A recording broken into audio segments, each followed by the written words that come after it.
E aí, Brasil, é mais um vídeo meu aqui no canal, dando a sequência dos vídeos da educação. Hoje é Educação no Brasil Colônia. A história da educação brasileira no Brasil Colônia, ela é dada em função dos jesuítas, em função do trabalho da igreja, contexto histórico das grandes navegações, crise do catolicismo, reforma protestante e da contra-reforma. O próprio movimento dos jesuítas em torno da educação é em si um movimento da contra-reforma. Começa em 1549, com a chegada da expedição Tomé de Souza no Brasil, e 3 jesuítas na sua expedição, Padre Manuel da Nóbrega, Padre José Anchieta e Padre Antônio Vieira. É o mesmo ano da publicação da Ratio Studiorum, que é um sistema, vamos dizer que era o conjunto de regras e normas dos colégios de Roma, se tornou ali um modelo a ser seguido por toda a Companhia de Jesus. E ela veio substituir o modelo que o Padre Manuel da Nóbrega tinha desenvolvido para a educação. A educação ela era dividida para os filhos dos colonos, dos nobres, dos ricos, dos fazendeiros, do pessoal que estava a serviço de Portugal, para os índios. Os índios foi dado os aldeamentos. Para Gilberto Freire, os jesuítas eram os destruidores de culturas originais. O objetivo da sua educação era mesmo desintegrar os valores nativos, através da catequização e da enculturação própria da colonização. E isso era de uma maneira tão sistemática que veja que Padre Antônio Vieira citava latim para os índios. Os índios não entendiam de latim. Questionado, ele falou que os índios eram igual estátua de Murta, era um papel em branco e ele poderia ser reescrito. Afinal, não havia resistências. O papel colonizador dos jesuítas em torno dos índios gerou isso.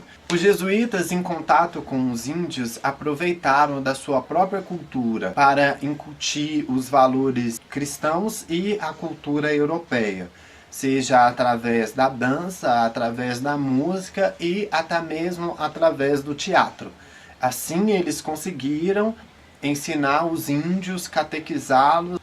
A educação que os jesuítas davam para os nobres, para os filhos de colonos, filhos de portugueses, era uma outra completamente diferente da dada para os índios.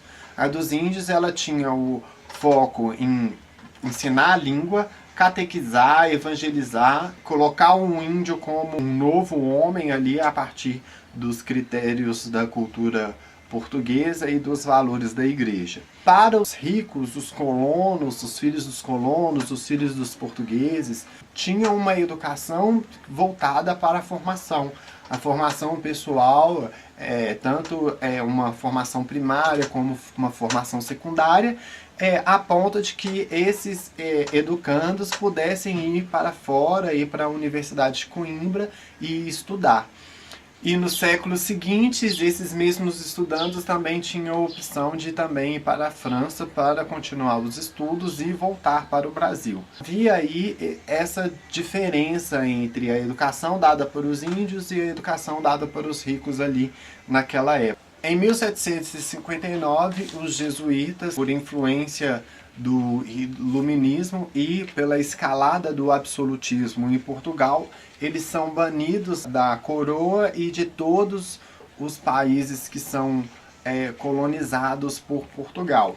Eles são expulsos pelo Marquês de Pombal, através de uma reforma do Estado que o Pombal fez em Portugal, e a partir dessas reformas, que vêm a se chamar reformas pombalinas, o Estado rompe o monopólio da igreja em torno da educação e rediscute um posicionamento para uma educação que fosse leiga e obrigatória, que ela fosse desvinculada da igreja, uma função a ser desempenhada exclusivamente pelo Estado.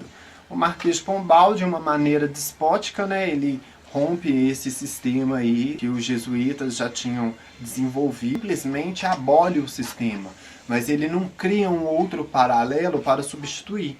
porque ele acaba criando mais dificuldades para se chegar a ter professores, para dar aulas, qual é o modelo pedagógico, entendeu? Então assim, ele cria uma confusão danada. É tipo uma escola sem partido. É isso daí, é aquela solução simples para um problema complexo. O Marquês de Pombal, ele rompe com toda a tradição dos jesuítas em torno da educação, logo eles que já tinham desenvolvido um know-how desde 1549 até 1759, e toda uma expertise em torno da educação. Na realidade, o que ele vai fazer é implodir o sistema e criar uma bagunça generalizada. Aí então você veja que desde o passado, já tem uma questão histórica de como a educação brasileira ela é tratada. Depois de 1759, as aulas régias, que seria ali um modelo enquadrado dentro desse sistema de Pombal, de uma educação laica. A educação brasileira no período colônia, mesmo como eu falei no primeiro vídeo, ela segue essa característica aí, elitista, excludente. A maioria da população era rural, então eles ali tinham condição de ter acesso à educação, de melhorarem de vida e de irem para fora estudar, assim como o Oliveira Viana falou em populações meridionais do Brasil. E o vídeo fica por aqui. Obrigado por assistir até aqui. A gente se encontra no próximo vídeo na educação no período do Império, né? Vou deixar aqui o caminho para vocês me encontrarem nas minhas redes sociais.